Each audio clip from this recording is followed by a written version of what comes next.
Farmakokinetik obat oral. Halo teman-teman semuanya, jadi di sini saya akan menjelaskan sedikit dari gambar ini tentang bagaimana mekanisme farmakokinetik obat yang diberikan secara oral.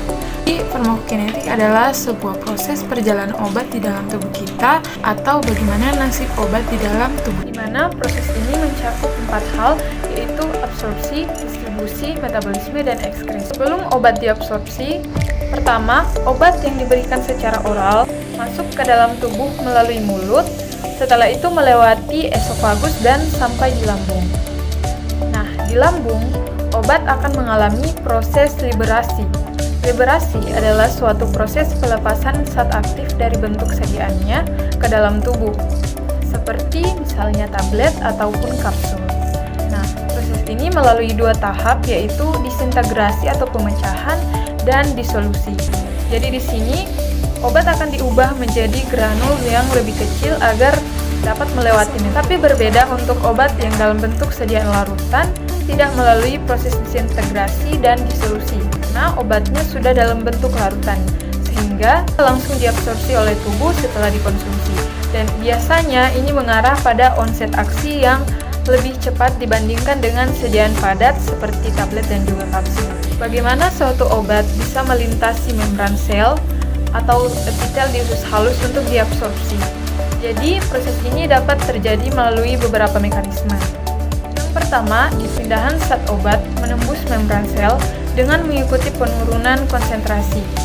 Jadi, dari konsentrasi tinggi menuju ke konsentrasi yang rendah.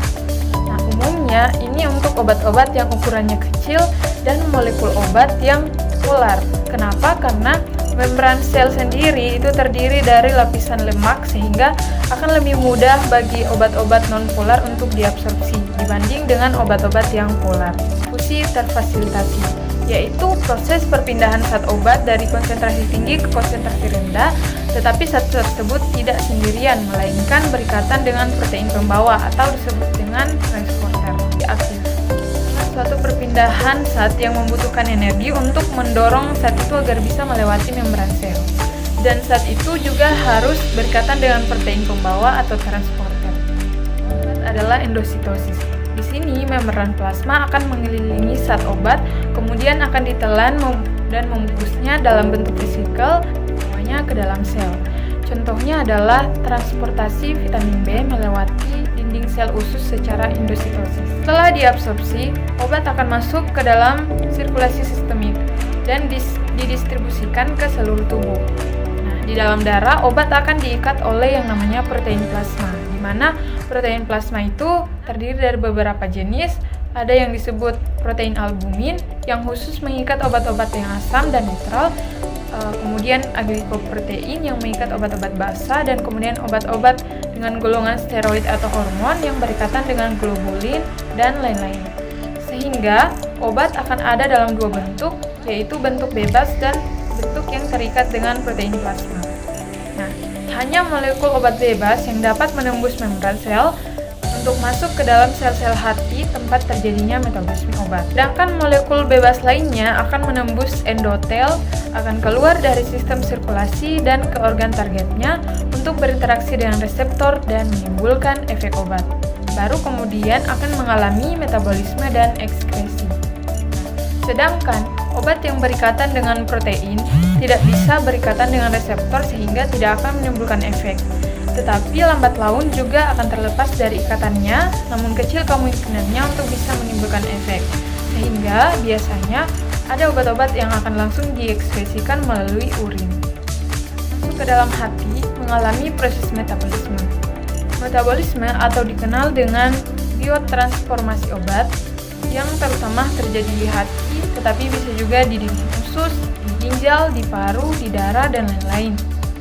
Dari metabolisme obat sendiri adalah untuk mengubah obat yang monopolar atau larut lemak menjadi polar atau larut air sehingga dapat diekspresikan melalui ginjal ataupun empedu. Nah, dengan bantuan suatu enzim yang disebut dengan enzim sitokrom P450, ini yang kemudian mengubah obat menjadi aktif ataupun inaktif. Nah, salah satu enzim yang banyak terdapat di hati ataupun di usus halus adalah enzim CYP3A4 yang memetabolisme sebagian besar obat. Nah, metabolisme ini terdiri dari dua fase, yaitu yang pertama, reaksi fase 1. Terdiri dari oksidasi, reduksi, dan hidrolisis yang mengubah obat menjadi polar, dengan akibatnya obat menjadi inaktif atau lebih aktif atau kurang aktif. Reaksi fase 2, reaksi ini merupakan konjugasi dengan substrat endogen, yaitu asam glukuronat, asam sulfat, asam asetat, atau asam amino. Dengan akibat obat akan menjadi sangat polar, sehingga hampir selalu obat ini akan menjadi tidak aktif. Obat bisa mengalami reaksi fase 1 saja atau fase 2 saja, tetapi bisa juga melalui reaksi fase 1 diikuti oleh fase 2. Obat kemudian akan diekskresikan. Ekskresi sendiri adalah suatu proses pembuangan obat dari tubuh yang sebagian besar dilakukan oleh ginjal melalui urin. Tetapi ada juga yang melalui empedu, keringat, air liur, dan lain-lain. Nah, ekskresi melalui ginjal melibatkan 3 proses, yaitu filtrasi glomerulus atau penyaringan, kemudian sekresi tubulus, dan yang ketiga reabsorpsi tubulus. Yang bisa saya sampaikan, kurang lebihnya mohon dimaafkan. Assalamualaikum warahmatullahi wabarakatuh.